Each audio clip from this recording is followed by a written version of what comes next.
शेतकरी बंधूंनो, यावर्षी जर तुम्हाला तुरीची लागवड करायची असेल तर आपल्याला लवकर येणाऱ्या वाणाची निवड करायची आहे, कारण की यावर्षी पाऊस काळ हा कमी सांगितलेला आहे. त्यामुळे आपण लवकर येणाऱ्या वाणाची निवड केली तर आपल्याला भविष्यामध्ये उत्पादनही चांगलं भेटणार आहे. तर तुम्हाला या व्हिडिओमध्ये मी 6 वाण सांगणार आहे.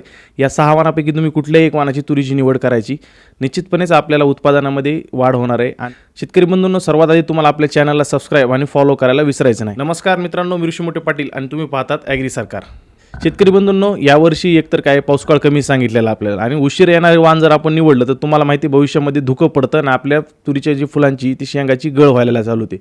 म्हणजे फुलं गळा लागल्यावर आपल्याला उत्पादनामध्ये निश्चितपणेच घट येते. म्हणून धुकं पडायच्या आधी आपल्याला येणारी जाती जी असतात की लवकर येणाऱ्या वाणाचा हा एक फायदा राहतो. त्यानंतर मार्केटमध्ये लवकर येणारी आपली तूर जी ती उशीर येणाऱ्या तुरीपेक्षा आधी जाते आणि सुरुवातीला आवक कमी असल्यामुळे भावसुद्धा आपल्याला चांगला मिळतो. असे 2-3 मित्रांनो फायदे आहेत आपल्याला लवकर येणाऱ्या तुरीच्या वाणांनी निवडे. आणि महत्त्वाचा फायदा हा आहे की यंदा पाऊसकाळ हा कमी सांगितला आहे. दुष्काळाचं सावट आहे, अल्निनोची जी आपल्यावर संकट आलेलं आहे, त्यासाठी आपण लवकर येणाऱ्या तुरीच्या वाणाची निवड केली तर तुम्ही तुमची मध्यम जमीन असू द्या, भारी जमीन असू द्या, कुठल्याही प्रकार जमिनीमध्ये तुम्ही या वाणाची निवड करू शकता. सुरुवात करूया आपल्या सर्वात पहिलं जे वाण आहे ते अंकुर कंपनीचं 13-7 हे वाण आहे मित्रांनो. नवीन संशोधित वाण आहे आणि सर्वात कमी कालावधीमध्ये हे येणारं हे वाण आहे. म्हणजे फक्त 140 ते 150 दिवसामध्येच हे वाण तुमच्या तुरीचे काढणीस आपल्याला येतं. आता या वाणाची खासियत काय की धुकं पडायच्या आधीच आपली तूर जी आहे ती मित्रांनो पक्व होते शेंगा किंवा काढणीस येते. त्यामुळे आपल्याला अंकुरची 13-7 हे वाण सर्वात क्रमांक नंबर 1ला आपल्याला ठेवायचं आहे. अंकुर 13-7 या वाणाची खासियत काय बघितलेत का, लालसर आणि टपोरे दाणे आहेत आपल्याला, लाल दाण्याच्या शेंगा त्या वाणाच्या. अंकुर 13-7 या वाणाची खासियत काय तर लालसर आणि टपोरे दाणे आहेत आपल्याला. 100 ग्रॅम जे दाण्याचं वजन आहे ते 10.5 ते 11.5 आपल्याला सरासरी ह्या वाणाचं मिळतं. त्यामुळे वजनदार वाण असल्यामुळे मार्केटमध्ये सुद्धा याला चांगला भाव आहे. हे वाण जे आहे मित्रांनो अंकुरचं 13-7 हे मर रोगास सहनशील आहे. मध्यम आणि भारी जमिनीमध्ये तुम्ही या वाणाची लागवड करू शकतात. फक्त चांगली निसर्ग होणारी जमीन पाहिजे आपल्याला. हलकी आणि चिबाड जमीन या वाणात चालत नाही. अंकुर 13-7 नाव लक्षात ठेवा, सर्वात लवकर येणारं वाण आहे तुरीचं. लवकर येणारं वाण असल्यामुळे मित्रांनो धुकं पडायच्या आधीच आपली तूर निघून येते. तुम्हाला मी सुरुवातीला सांगितलं. त्यामुळे सुरुवातीला पसंतीचं तुम्हाला जर वाण ठेवायचं असेल तर तुम्ही अंकुर 13-7 ह्या वाणाची निवड करू शकतात. आता दुसरं जे वाण आहे ते पंचगंगाचं लक्ष्मी तूर ही आहे. आता हे जे वाण आहे मित्रांनो साधारण आपल्याला 145 ते 150 दिवसात येणारं वाण आहे. हे सुद्धा अत्यंत लवकर येणारं वाण आहे. ह्या वाणाची खासियत काय तर ह्या वाणाला छाटणी करायची आपल्याला गरज पडत नाही, कारण ह्या वाणाला भरपूर फांद्या आणि फुटवा असल्यामुळे आपल्याला उत्पादनही वाणामध्ये जबरदस्त मिळतं. सरासरी एका झाडास 700 ते 800 शेंगा ह्या लक्ष्मी तुरीला आहेत. पंचगंगाची लक्ष्मी हे वाण तुम्ही मध्यम किंवा भारी जमिनीमध्ये लागवड करू शकता. पंचगंगाचं लक्ष्मी तुरीच्या जे वाण आहे ह्या वाणाची खासियत काय तर तुरीची जी फुलं आहेत या वाणाची ते लाल रंगाचे आहेत. दाणे सुद्धा चांगले तपकिरी लालसर रंगाचे आहेत. लक्ष्मी तुरीची अजून एक खासियत काय की 5 दाण्याचे जे शेंगा आहेत याचं प्रमाण आपल्याला जास्त आढळतं ह्या लक्ष्मी तुरीच्या वाणामध्ये. आता लक्ष्मी तुरीमध्ये काय झालं, शेतकऱ्यांनी जी लागवड केली त्याच्या 2-3 वर्षामधला जो अनुभव आला त्याच्यानुसार मी तुम्हाला सांगत आहे की याच्यामध्ये काय आपल्याला तोटे सुद्धा आढळले आहेत. एक तर काय आहे की दाण्याचे साईज जरा इतर वाणाच्या तुलनेमध्ये लहान राहिली आणि मर रोग आणि जो वांज रोग आहे ह्या रोगाचे वाण मध्यम प्रतिकारक आहेत, कारण की मर रोगाचं प्रमाण वांज रोगाचं प्रमाण इतर वाणाच्या तुलनेमध्ये जरा जास्त आढळून आले लक्ष्मी वाणामध्ये. बाकी इतर सगळ्या गोष्टीमध्ये लक्ष्मी वाण चांगले. तुम्हाला लागवड करायची असेल तर लवकर येणाऱ्या वाणामध्ये दुसऱ्या नंबरचा पर्याय चांगला जो आहे तो पंचगंगाचं लक्ष्मी. आता 3 नंबरचं जे वाण आहे मित्रांनो ग्रीन गोल्ड कंपनीचं 100 गोल्ड तूर हे नाव लक्षात ठेवा.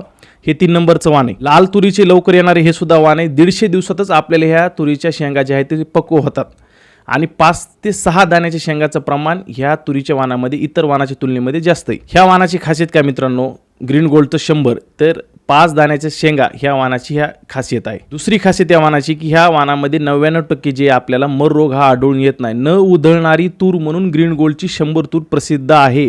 तुम्ही लागवड नक्की करू शकता ज्यांना मर रोगाचा प्रॉब्लेम आहे. एकाच वेळीस आपल्याला ह्या वाणामध्ये शेंगा ज्या आहेत ते पक्व होतात. झुपक्यामध्ये शेंगा लागतात म्हणजे गुच्छ्यामध्ये जे शेंगा लागतात आपल्याला ग्रीन गोल्डची तूर. उत्पादन जर तुम्हाला खरंच काढायचं असेल लवकर येणाऱ्या व्हरायटीमध्ये तर तुम्हाला मी चांगला पर्याय ग्रीन गोल्डच्या तुरीचा देऊ शकतो. 100 तूर मध्यम ते भारी जमिनीसाठी आपल्याला योग्य. एकरी उत्पादक क्षमता या वाणाची 10 ते 12 क्विंटल सरासरी एवढी आहे. मध्यम ते भारी जमिनीमध्ये तुम्हाला निवड करायची. तुम्हाला मी 3 वाण सांगितले. पहिलं वाण सांगितलं अंकुरचं 13-7, दुसरं वाण सांगितलं पंचगंगाची लक्ष्मी तूर, तिसरं वाण सांगितलं ग्रीन गोल्डची 100 तूर.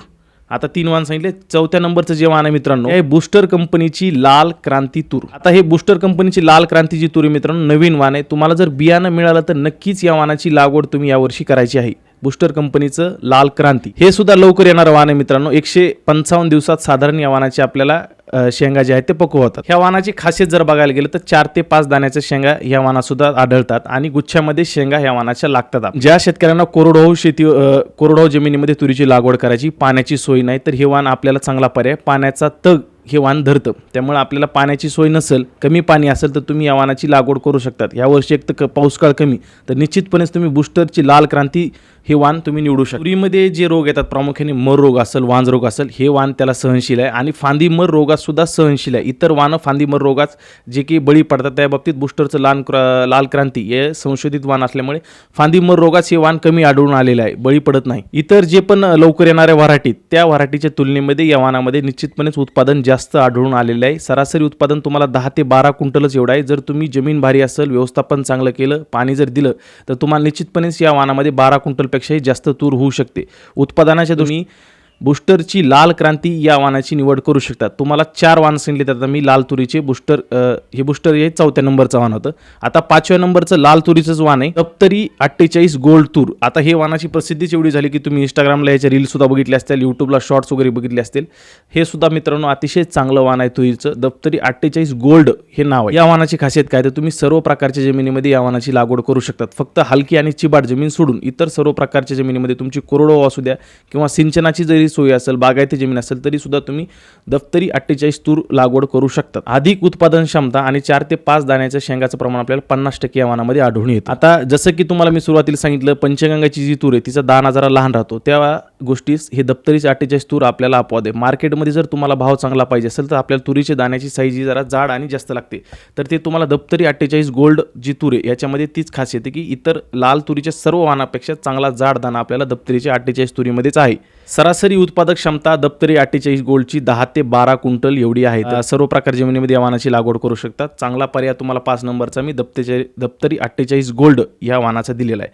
आता 6 नंबरची जी वाहन मित्रांनो ती आहे मुन्नी तूर, श्रीराम सीडची आहे, जी की मध्य प्रदेशच्या साईडचे आपले जे जिल्हे आहेत वरच्या साईडला अमरावती, यवतमाळ किंवा मध्य प्रदेशमध्ये या वाहनाची भरपूर प्रमाणामध्ये लागवड होते. मुन्नी तूर आहे आणि लवकर येणारे हे सुद्धा तुरीचं जुनं वाहन आहे. आणि खासियत या वाहनाची काय की मुन्नी तूर जी आहे मित्रांनो ही कमी पाण्यामध्ये येणारं वाहन. या वाहनाची खासियत अजूनही अशीच आहे की अधिक उत्पादन क्षमता या वाहनाची सुद्धा आहे. सरासरी उत्पादन तुम्ही 10 क्विंटल ते 12 क्विंटलपर्यंत या मुन्नी तुरीचं सुद्धा घेऊ शकतात.